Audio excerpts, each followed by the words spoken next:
നമ്മൾ നല്ല കാര്യങ്ങൾ ചെയ്യാൻ നിന്ന കളിയാക്കാൻ ഇഷ്ടംപോലെ മനുഷ്യന്മാരുണ്ടാവും. Yes or no? നിങ്ങൾ നമ്മുടെ സ്വപ്നങ്ങൾ കേട്ടിട്ട് വേറൊരാൾ ചിരിക്കുന്നില്ലെങ്കിൽ നമ്മുടെ സ്വപ്നങ്ങൾക്ക് എന്തോ തകരാറുണ്ടെന്ന്. നമ്മുടെ സ്വപ്നം കാണുമ്പോൾ ചിരിക്കണം. 100 കോടി 5 വർഷം എന്ന് പറയുമ്പോൾ ഇതിലുള്ളൊരു ഇത് തോന്നിയാ ഇത് കൊള്ളാം, കൊടുത്താൽ കിട്ടും എന്നുള്ളതാണ്. ഇപ്പൊ പുറത്തിറങ്ങുമ്പോൾ ആളുകൾ നമ്മളെ തിരിച്ചറിയുന്നു, ഫോട്ടോ എടുക്കുന്നു, ഓടി വന്ന് കെട്ടിപ്പിടിക്കുന്നു.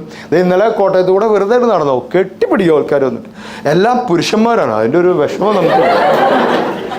സ്ത്രീകൾ എനിക്ക് വേണ്ടേ മോട്ടിവേഷൻ? അങ്ങനെയൊക്കെ ഉണ്ട്.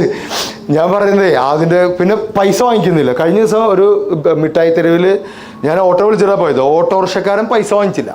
അയാളുടെ മകൻ എൻ്റെ വീഡിയോ കണ്ടിട്ട് എന്തോ മാറ്റം ഉണ്ടായി എന്നൊക്കെ പറഞ്ഞിട്ട് ഓട്ടോറിക്ഷക്കാരൻ പൈസ വാങ്ങിച്ചില്ല. അങ്ങനെ ഒരു ജ്യൂസ് കടയിൽ കയറി, അയാളും പൈസ വാങ്ങിച്ചില്ല.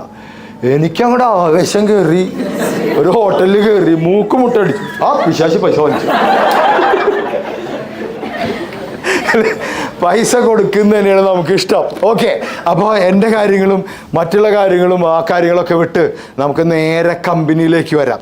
എന്താണ് നമ്മൾ ഈ കമ്പനിയിൽ മാറ്റണമെന്ന് ആഗ്രഹിക്കുന്ന ഒരു പുള്ളിങ്? ഇതും ഓരോ മനുഷ്യ, ഇത് മറ്റേ പാത്രം കഴുകണല്ലേ?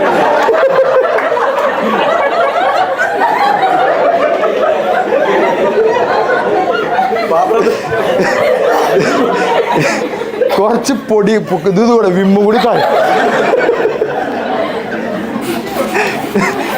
ഞാനേ തേക്കുമ്പോൾ നല്ല പരിചയം. ഇത് ഞാൻ ചെയ്യാറുണ്ട്. അതുകൊണ്ടാണ്. ആര് ചിരിക്കണ്ട, നിങ്ങളും നമ്മളും ഒരേ അവസ്ഥയാണ്. ഒറ്റ വ്യത്യാസം, ഞാൻ കോട്ടിട്ടുണ്ട്, ക്ലാസ് എടുക്കുന്നു. ഈ പണിയൊക്കെ നിങ്ങൾ ചെയ്യാറുണ്ട്. വൈഫ് പ്രശ്നം ഉണ്ടെങ്കിൽ പാത്രത്തിന്മേൽ കാണാം. അതിൻ്റെ പരിപാടി. ഓക്കെ. Thank you.